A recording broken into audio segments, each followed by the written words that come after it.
تعلیم۔ ان الحمد للہ نحمدہ و نصلی علی رسولہ الکریم، اما بعد۔ زکوٰۃ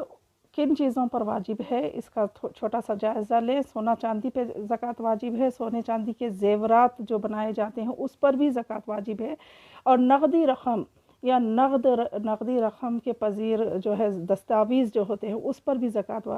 فرض ہے۔ مال تجارت پر بھی زکوٰۃ فرض ہے، اور جو ہے بیچ کر نفع کمانے کی نیت سے لیا گیا پلاٹ پر بھی زکوٰۃ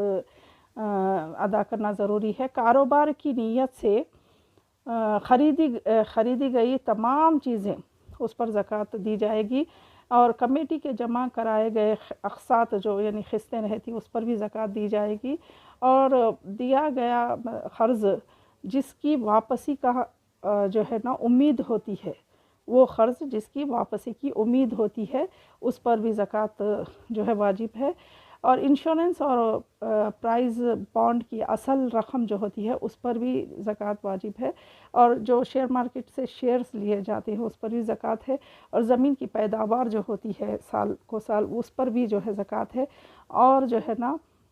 باہر مطلب چرانے والے جانور جو ہوتے ہیں اس پر بھی زکوٰۃ واجب ہے۔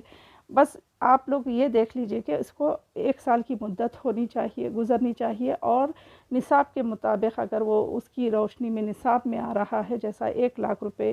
مال بن رہا ہے اور اس پر 1 سال کی مدت گزر چکی ہے، تو پھر آپ کو جو ہے 2500 روپے